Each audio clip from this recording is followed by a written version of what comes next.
बांझ दिल छू लेने वाली कहानी। एक दिन दरवाजे की घंटी बजी। उसकी आवाज़ सुनकर सुबह सुबह जैसे ही समीर ने दरवाज़ा खोला तो सामने एक पुराना सा बैग लिए गांव के पोस्टमैन काका और उनकी बीमार पत्नी खड़ी थी। पोस्टमैन काका को चेहरे के हाव भाव से पता चल गया कि उन्हें देखकर समीर को जरा भी खुशी नहीं हुई। जबरदस्ती चेहरे पर मुस्कुराहट लाने की कोशिश करते हुए बोला, अरे काका, आप दोनों बिना कुछ बताए अचानक से चले आए। अंदर आइए।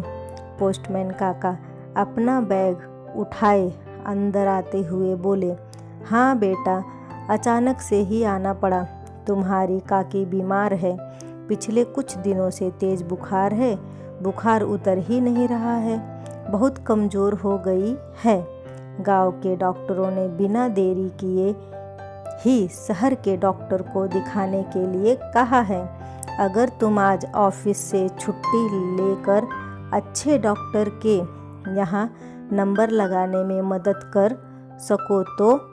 नहीं, छुट्टी तो अभी मिलना थोड़ा मुश्किल है। बात बीच में ही काटते हुए समीर ने कहा। थोड़ी देर में समीर की पत्नी हेमा ने भी अनमने ढंग से 2 कप चाय और कुछ बिस्कुट उन दोनों बुजुर्गों के सामने टेबल पर रख दिया।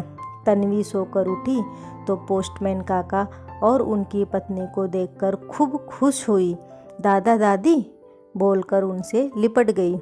8 महीने पहले जब समीर एक हफ्ते के लिए गांव आया था तो तन्वी ज़्यादातर पोस्टमैन काका के घर पर ही खेला करती थी। पोस्टमैन काका को कोई संतान नहीं थी, वह निसंतान थे। उनका घर समीर के घर के बगल में ही था। पोस्टमैन काका जब काम से घर आते तो तन्वी के साथ खूब खेलते और उनकी पत्नी बूढ़ी होने के बावजूद भी तन्वी के लिए नई नई चीज़ें खाने के लिए बनाती रहती। बच्चे के साथ वह दोनों भी बच्चा बन जाते थे और अपने निसंतान होने का दर्द भूल जाते थे।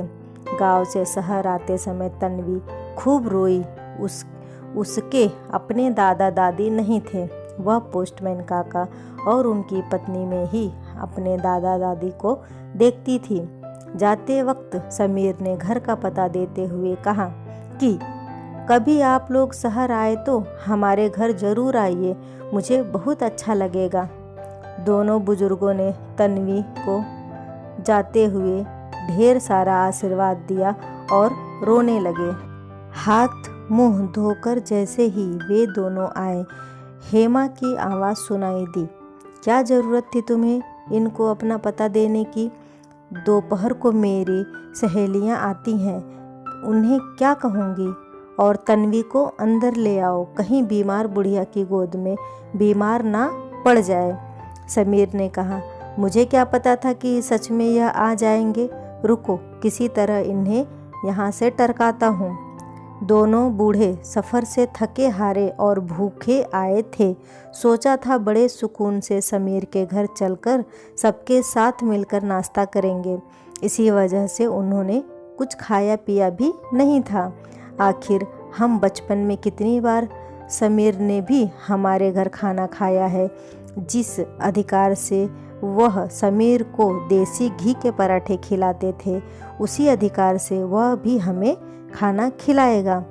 तन्वी माँ की तेज आवाज़ सुनकर डरते हुए अंदर कमरे में चली गई।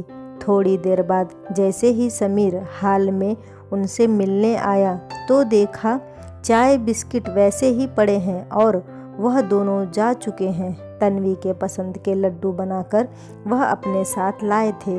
उसे वहीं टेबल पर छोड़कर दोनों बुजुर्ग चले गए थे। पहली बार शहर आए दोनों बुजुर्ग किसी तरह अस्पताल पहुँचे। वहाँ बहुत भीड़ थी। एक किनारे ज़मीन पर बैठकर वह आराम करने लगे। तभी वहाँ एक आदमी आया। वह बोला, अरे पोस्टमैन काका, आप यहाँ? मुझे पहचाना? मैं किशन आपके गांव में ही रहता था। तब पोस्टमैन काका को याद आया कि उनके घर से थोड़ा दूर रहता और गरीब घर का लड़का था। उन्होंने बुरे वक्त में किशन के पिता की मदद की थी।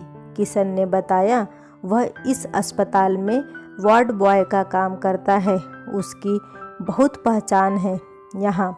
फिर तुरंत उसने उनका बैग उठाया और दोनों बुजुर्गों को अपने घर ले गया। किशन की पत्नी ने दोनों के पैर छूकर आशीर्वाद लिया और उनके लिए गर्म गर्म खाना बनाया। सबने साथ मिलकर खाना खाया। उसके बाद किशन की पत्नी ने अपनी छोटी सी बेटी को उनके गोद में दे दिया। वह बच्ची उनके साथ खेलने लगी। किशन बोला, आप लोग आराम करें, आज मैं जो कुछ भी हूँ आपकी बदौलत हूँ। फिर किसी ने अस्पताल में नंबर लगाया। किशन की माँ नहीं थी बचपन से ही। पोस्टमैन काका की पत्नी का नंबर आते ही किशन ने हाथ जोड़कर डॉक्टर से कहा, जरा अच्छे से इनका इलाज करना डॉक्टर साहब, यह मेरी बूढ़ी माँ है। यह सुनकर बूढ़ी माँ की आंखों से आंसू निकलने लगे। उसने प्यार से किशन के सर पर हाथ फेरा और यह बांझ औरत आज फिर सचमुच माँ बन गई थी। उसे आज बेटा मिल गया था और बिन माँ के किशन को माँ मिल गई थी। दोस्तों, कैसी लगी ये कहानी मुझे कमेंट बॉक्स में ज़रूर बताइएगा। वीडियो को लाइक और शेयर करना न भूलें। चैनल पे पहली बार आए हैं तो इसे सब्सक्राइब कर ले। वीडियो देखने के लिए आपका बहुत बहुत धन्यवाद।